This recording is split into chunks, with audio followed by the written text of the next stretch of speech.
bottom to top how good the league is. And that team's at the bottom of our league.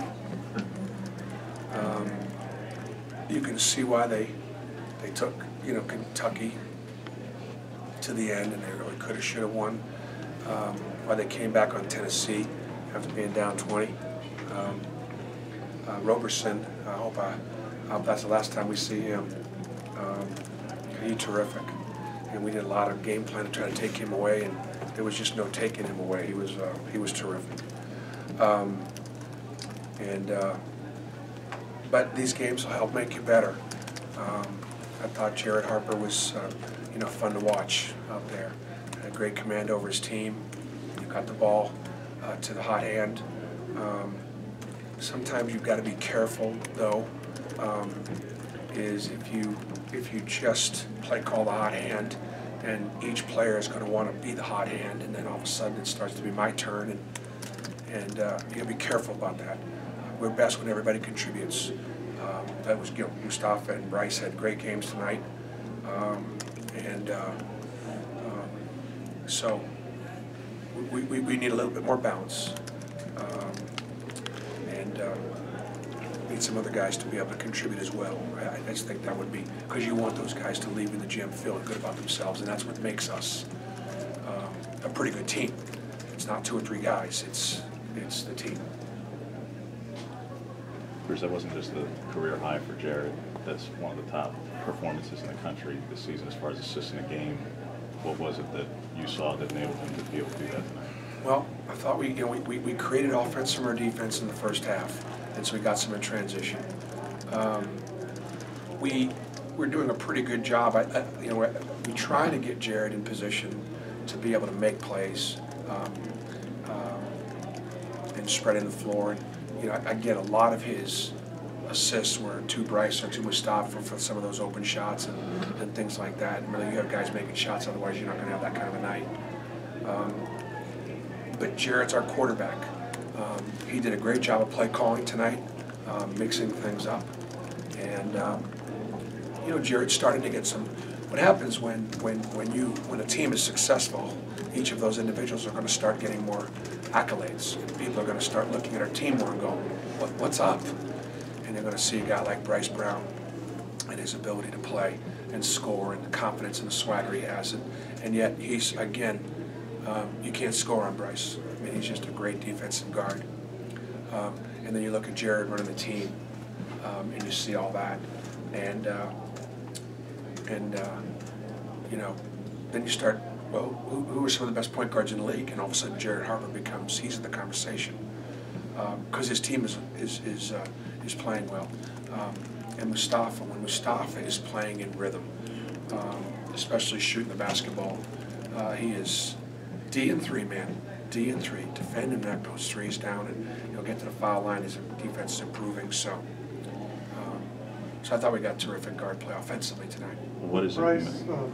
With Bryce, everybody's kind of going to key on him with his 3-point shooting. They know, he's going to set records this year, and they know they're going to try to take that away. How has he overcome that focus and elevate his game and still shooting as well as he is, knowing that everybody's looking at him? Well, we'll see. We'll see how that goes. If he sets good screens, he's going to get open. Can we set good screens for him when they double team him?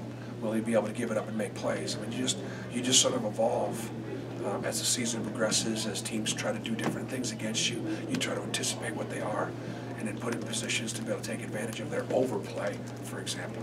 But I think they got a pretty good idea here who he is, and they still haven't found a way to stop him. What has it meant to the offense as a whole this season, Bruce? Because Jared has almost doubled his assists from last year. So what has it enabled the offense to be able to do when you have that much more to be a facilitating point guard? Well, I think, obviously we shot the ball from 3 so well. I mean, to knock down 17 and shoot such a good percentage. We're getting good three balls. And again, look at Vanderbilt, the way they spread the floor and the way they knock down those shots.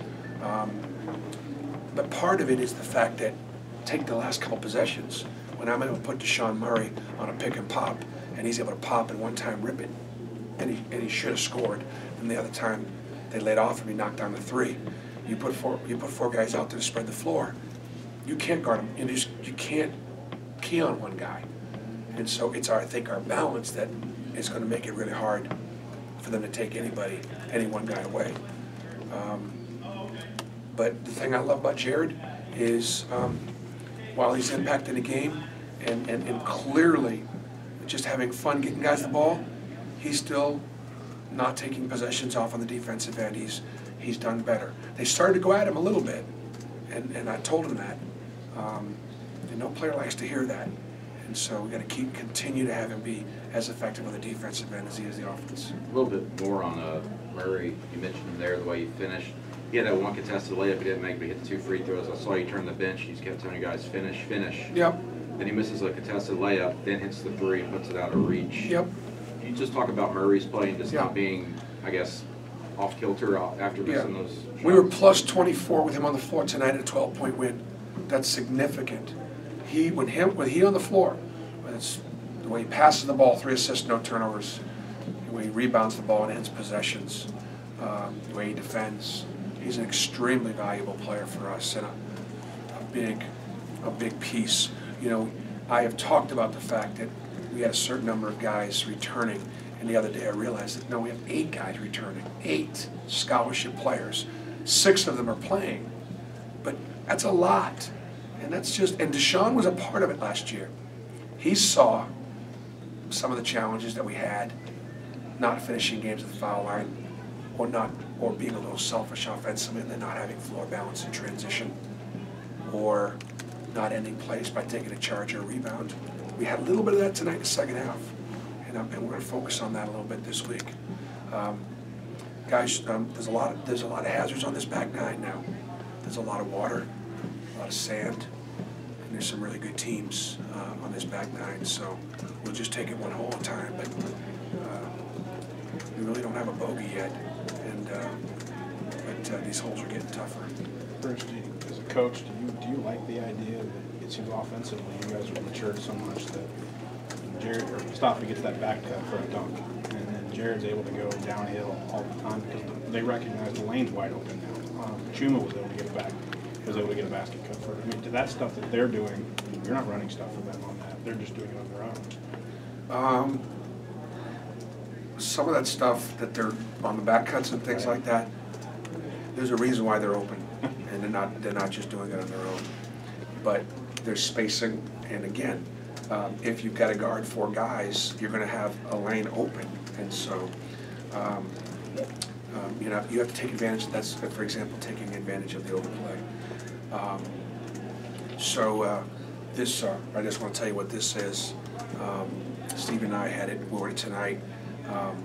We had a beautiful service today at Church of the Highlands for Lily Randall Jackson, a great fan of Auburn basketball that outlived cancer.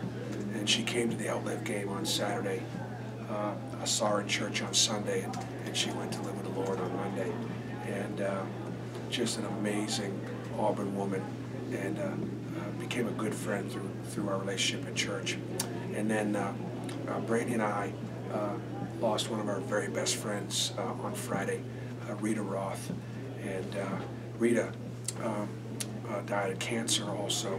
And my family, when we got to Tennessee, we got really involved in the cancer institution and worked with the UT hospital and raised a lot of money and raised some things with awareness. And it was Rita was the one that kind of got us started in it. And she just fought such an amazing battle. And obviously, being a Tennessee girl, you know she wanted us to beat Vanderbilt.